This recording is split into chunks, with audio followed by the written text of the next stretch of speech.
izina rya data rya mwana rya mutima mweranda amen. Bene wacu dusangiye ukwemera muri Yezu Kristu ndabaramukije mu izina rya Yezu Kristu nitugire Kristu. Turasabikanya ijambo ry'Imana dusanga muri Bibiliya mu gitabo cha Koheleti ku kigabane cyaho cya 11 kuva ku karongo ka mbere kugeza ku ka gatandatu. Ijambo ry'umutwe twisunga rivuga ngo ugutegera kazoza mu kwigerezako. Terera umukate wawe hejuru ku musozi kuko nihaca imisi myinshi uzowutora. Sangira n'abantu 7 canke 8 kuko ntuzi ikibi kizoshika ku isi.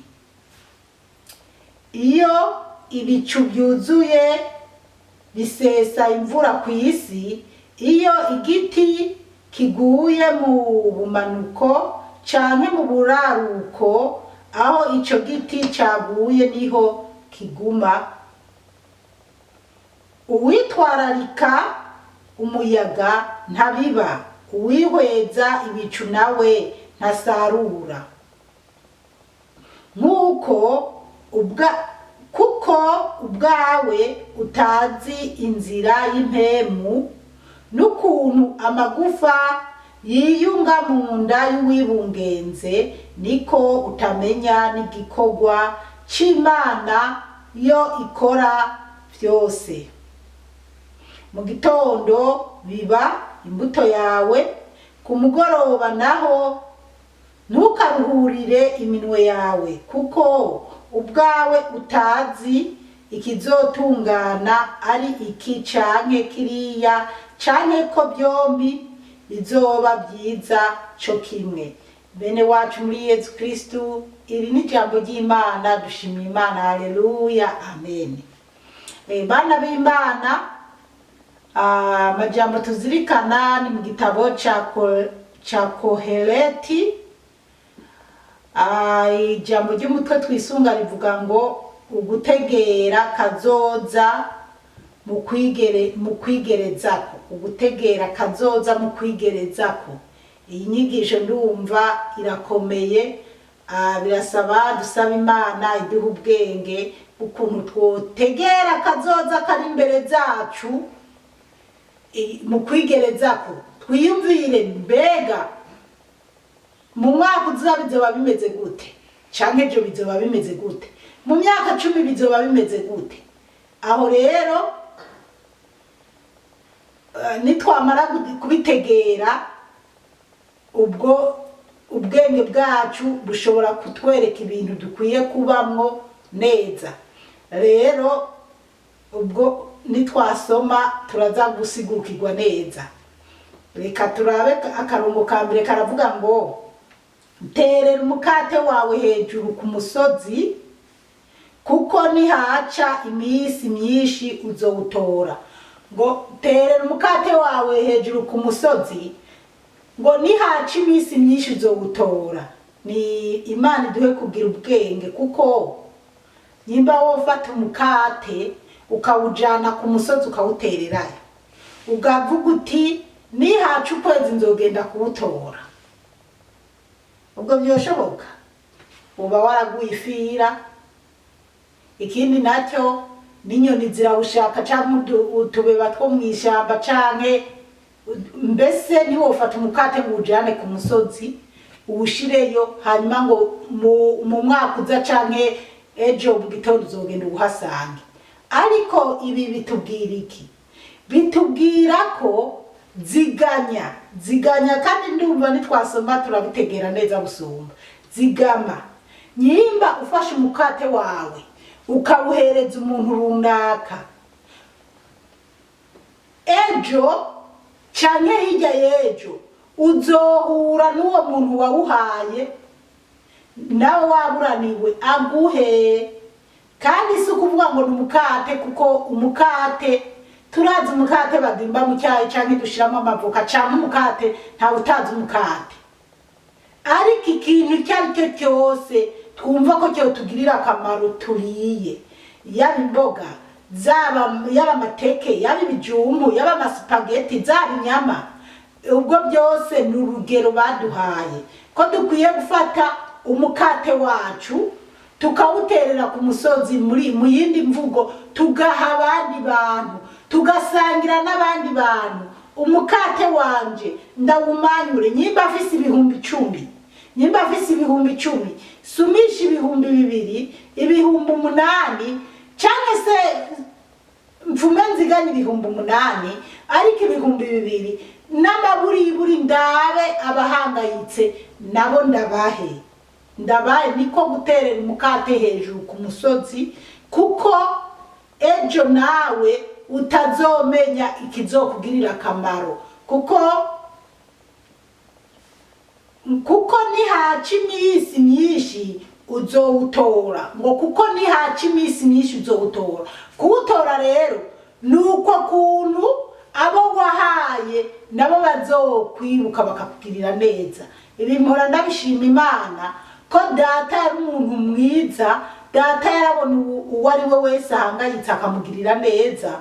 Byatumye mu bana 11 yavyaye, jewe Zipora nisanga muri Tanzania, narakubitikiyeyo, naragoreweyo. Gutyo abo data yagiriye neza nibo bahora bangirira neza. Haleluya, amen.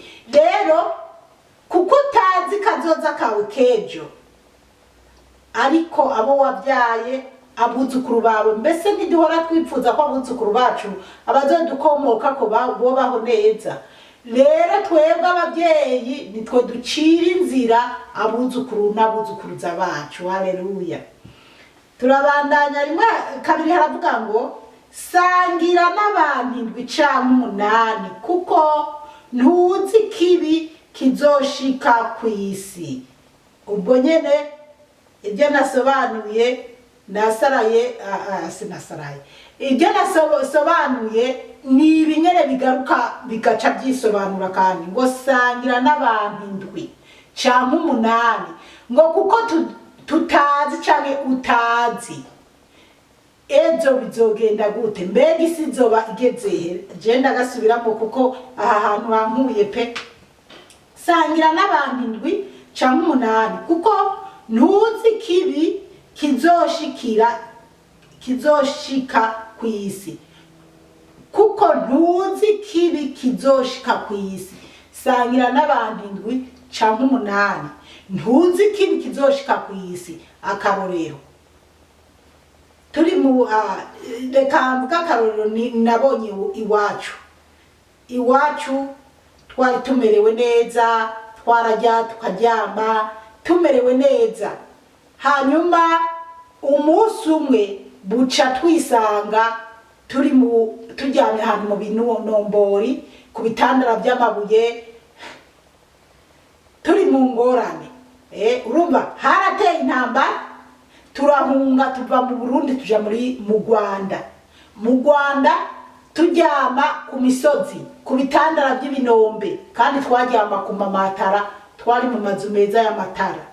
Mugabo icyo kibi cyasikiye isi, cyane icyo kibi cyasikiye igice twarimo, ni ibinyene Imana idasiba kutubwira muri Bibiliya, natwe tugashira ibiti mu matwe.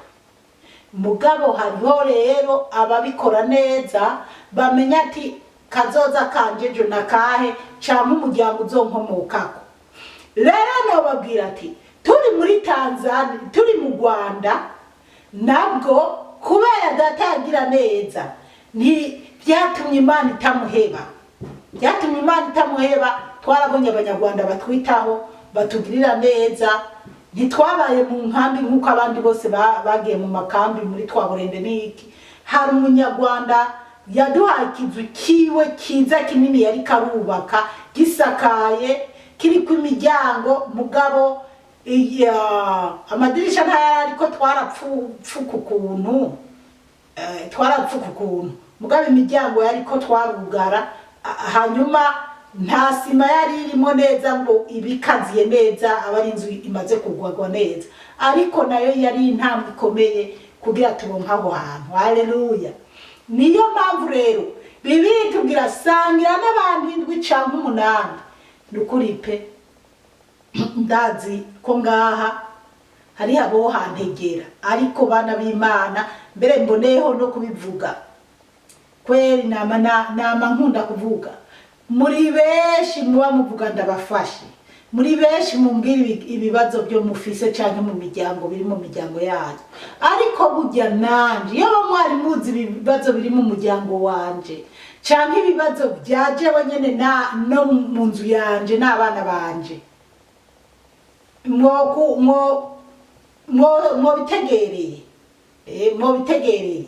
nk'umufise umwana agomba kwiga university, ariko ndiko ndaraba nk'amahera bipfuza bavuga ko twomurihira sinzi, mugabo hejuru y'ibyo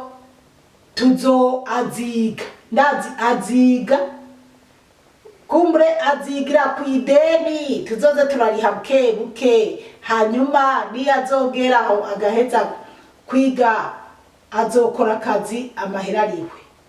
Mu by'ukuri kandi bidiko ndababwira n'ukuri pe, hari abantu mwamwiyumvira muti ari buraya arafise amafaranga canke yarakize canke ikiniki, oya bana b'Imana n'ukuri ndanababwira ubu ahisigeze benshi bararira, kandi je nama nababwiye nta kazi nkora, akazi kanje ke numva novuga ati ndakora nakako kuvuga ijambo ry'Imana, nako gusenga, nako kuraba televiziyo, nako guteka nkajya nkaraba abana banje, ariko nta kazi mfise kinjiza amafaranga yo kuvuga ngo no kwikoza ibyo nipfuza byose, oya vraiment. Muze murantegera rero bana b'Imana, muze tuze turatahurana, kubera bamwe murantega imisi no kubwira ati uko kuntega imisi ukumva ko ndakwanse, ko ntaguhaye amahera kandi nyoko wawe agwaye, mushika wawe agwaye, umwana wawe yabuze amakaye yo kuja kwishura, umwana wawe agwaye, nukuri iyo mivumo ntiyofata, kuko Imana iranzi uko mbayeho, Imana irazi uko mpagaze. We rero ntiwokumva ngo nakarase kumufasha kandi ari buraya, kandi ari umukozi w'Imana yiyemera canke twumva nyene ko ari mu mwuka. Buriya rero abakozi b'Imana dukwiye no gutungwa nabo mu nzu y'Imana canke se abo tubwira ubutumwa bwiza, mugabo ibyo reka tubiharire Umukama. Ego jewe Umukama arafise ingene bigenzi, telefone nsanzwe ndayifise niyo ntoyikorera ku butumwa, usanga ndiko ndayikoresha n'ibindi, rero na Bibiliya asanzwe ndayifise, rero ntacyo no kwitwaza imbere y'Imana cyo kuvuga ngo nabuze ingene nkora ubutumwa bwiza. Rero ariko twumvikanye ko dusangira n'abantu 18,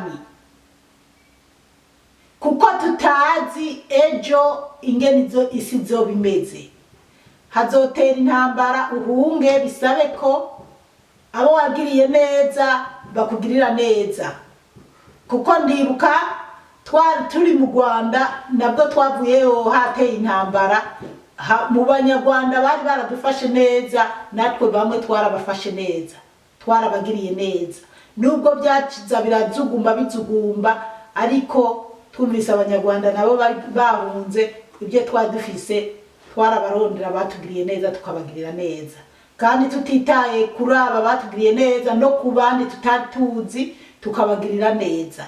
Nicyo gituma n'uyu munsi mbayeho mvuga nti Imana ingirira neza, kuko noba narigeze kugirira nanje abandi neza.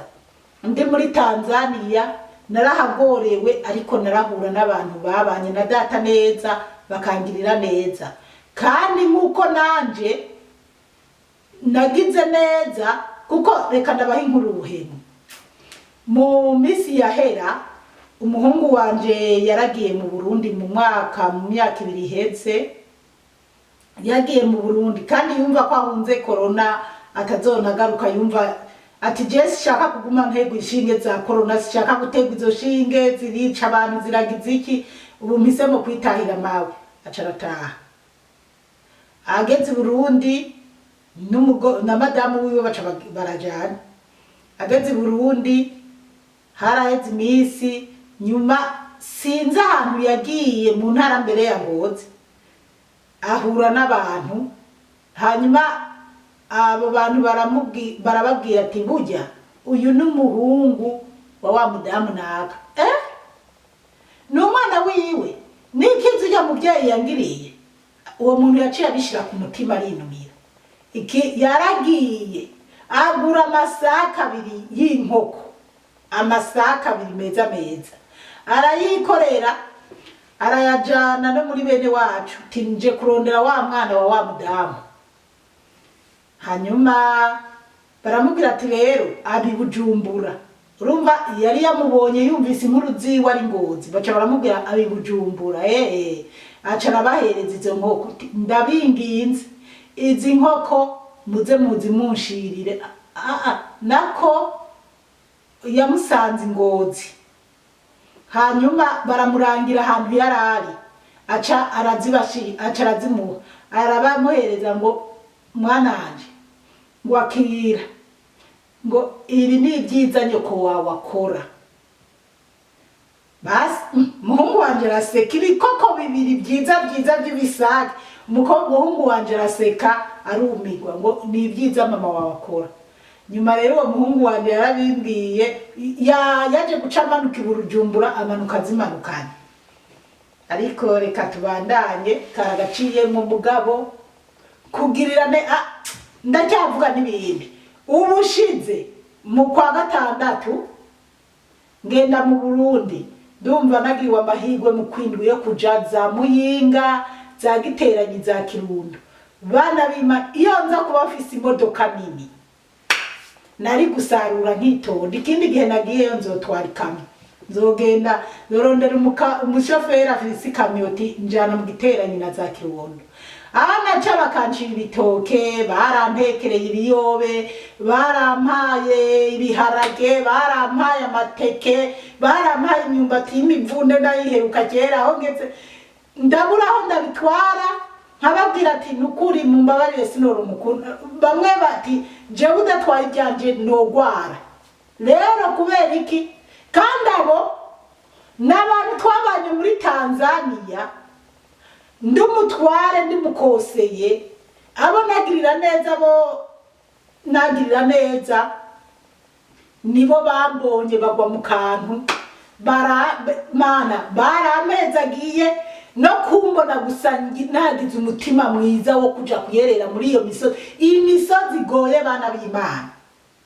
Rero nikimana itubwira ati girira neza, ndumva naho tutomara ibi nihagera aho audio iba ndende turayikata hanyuma tubandanye.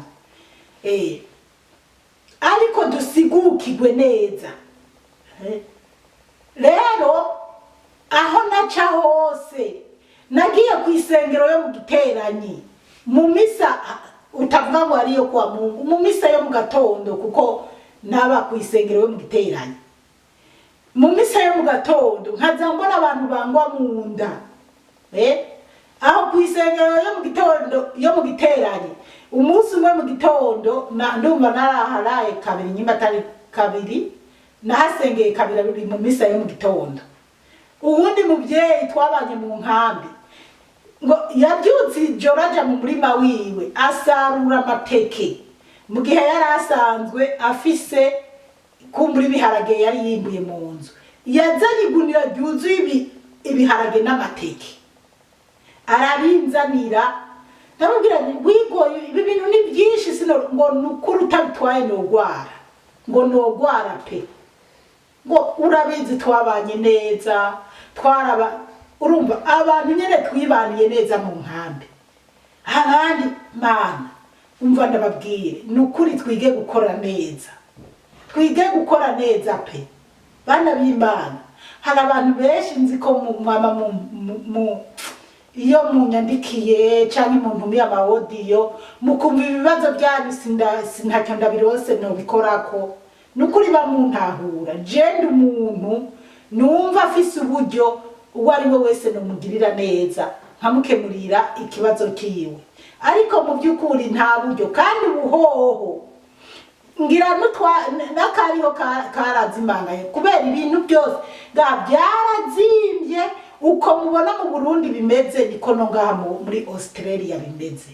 Ariko icyo nzi mu mutima wanje, ndazi neza ko nje nkundana. Umuntu atora ubusa ndaye ndiye ngo ndeke gusangira nawe. Rero kubera ndazi neza kugira neza icyo bimara. Ndazi neza kugira neza icyo bimara. Hariho abantu bangiriye neza ndi muri Tanzania. Ngowe narabaye muri Tanzania ntagira ikade nkajya ibyo abantu bampaye. Bafashije hari abateka bakavuga genda muhamagare naka nawe. Hariho umubyeyi yari yarangize nk'umwana wiwe.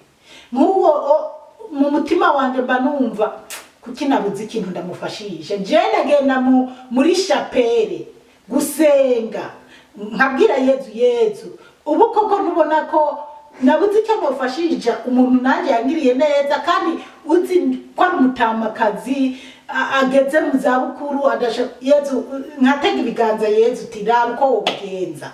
Kandi rero Yezu yamabikora nubwo hari igihe dusenga umenga turiko turategeka Yezu ukabona umenga Yezu yakwiye. Iyo Yezu yicecekeye suka tababona yuko yo kugirira neza cyane haba hariho impamvu. Haragera igihe ikibazo cyawe akagikemura. Gusa dusenge icyo utafise ugenda ugisabe Yezu.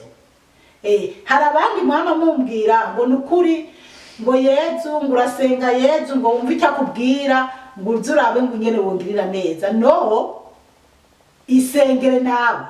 Wowe kucyumbwira jewe ngende kwa Yezu kumusenga musabe ibyo kuguha wewe.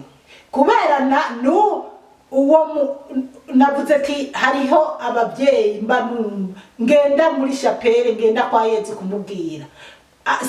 Sabo bantu babintuma. Oya, kubera jewe umutima wanje ugumunyagiriza ati ibuka wa wundi bituma ngira inguvu zo kuza gusenga kugira Yezu ahezagira ibiganza byanje nanje mpezagire bariya. Rero wowe ni waba uri kurama umutwaro wawe genda ubwire Yezu, genda usengere n'ukuri ndagowe ndashonje ndapfiriye mu bana barampfanye.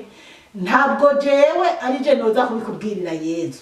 Nawe aho uri hariho urusengero kandi no mu nzu yawe wowe uja mu nzu yawe ugatekereza ukisengera ukisabira Yezu ibyo ukeneye. Nukaza urabona abahanuzi ngo ubona ngo abantu bose ngo nabakozi b'Imana uca ugenda babwire ndasonje ndahangayitse ndagize. No, kuko icyo nzi neza ntakekeranya. Yezu arashobora gukoresha umuntu akaza ku irembo ryawe utazi yazananye ukabona arakuzaniye umufuka w'umuceri cyangwa se agacupa k'amavuta. Ibyo birabaho biriho. Yezu arabikora. Ariko bisaba kwizera kandi abo babikorerwa si uko baba bazi neza yuko Yezu aza kubakorera icyo gitangaro. Oya, Yezu wenyene yabonye guca bugufi k'uwo muntu cyangwa abona ko bibereye k'uwo muntu agirirwa neza, niko nyene Yezu arabikora. Imana irabikora. Ariko abantu benshi tuba twumva ko turindiriye ibitangaza, twumva ko tuzoririra uraza. Si byiza kubona umuntu umubwira uyu munsi n'ejo naye ugumu ati no ndagowe ndahangayitse nabuze amahera y'ibi nibi mfasha mpibi nibi. Oya, uwo muntu uri kuraririra se, uwo muntu uri kurabwira urabizi neza nawe ko atazindi ngorane yifitiye naho atoba zifise. Urazi neza ko akumva ikintu kihari. Genda uririre Imana, genda mu rusengero wica rusenge ubwira Imana uyereke ibibazo biri mu rugo rwawe. Buriya hari igihe ca nibuka byinshi bivanye n'ibiganiro mba ngirana n'abantu. Nibutse ko ari umuntu twamye tuganira tuvugana ku bibazo by'abana, by'ubugwayi, by'ubuzima n'ibindi. rero uwo muntu nkamugira inama iyi, wewe akumva n'umuntu yo kwifatira umwanzuro wo gukora ibyo yumva byo muha amahoro bitari byiza imbere y'Imana. Nanje nanje ibyo narabibayemo. Reka kwiyahuza inzoga, reka kwiyahuza itabi, reka kwiyahuza ibintu bitari byiza muri kuragwanya ama stress kubera uhangayitse. Hubwo icyo mbona, genda mu nzu ya Yezu, genda mu masengesho, ugara inzu yawe mu cyumba ahantu, wica rusenge, ubwira Imana ibikubabaje. Siyo yo kwifatira umwanzuro wo kumva ko niwa telefone abantu babwira ama stress ufise uri kuranwa ko ari byo biguha amahoro. No, amahoro atangwa na Yezu Kristo. Je rero ndabizi neza kuko narabaye umugore nakunda kunywa, ibibazo binteye ni gutora telefone, ni kubwira abantu ibibazo byanje, inge n'abana bananiye, inge n'abana bangoye. Ariko maze kwiyegereza umukama, nkumva ko ata muntu numwe nkwiye kuzandaganira Imana, nkayibwira nukuri. Haleluya, amen. Nukuri Imana yarafashije, abana banje bameze neza, mbese nanje meze neza. Siniyahuje inzoga ngo mvuge ngo zimara ama stress. No, namenye ingene witwara mu bibazo no mu gihe ubuhangayitse, kuko nigeze kuba umpangayitse ndwaye ntabona imbere n'inyuma, kandi nitwa ngo ndi mu gihugu gikize. Nagenda no kubazungu kubatakambira ati nyabuna ibibazo bimereye uku, bamukamenga ntibambona, ariko Imana ndayegereye yo yarambonye. Haleluya. Imana nimureke Imana yitwa Imana. Bana b'Imana rero, iyo dibaye ndende, reka tureke mugabo tubandanye kugira tuzirikane neza iki gisomwa. Umukama Imana bahezagire.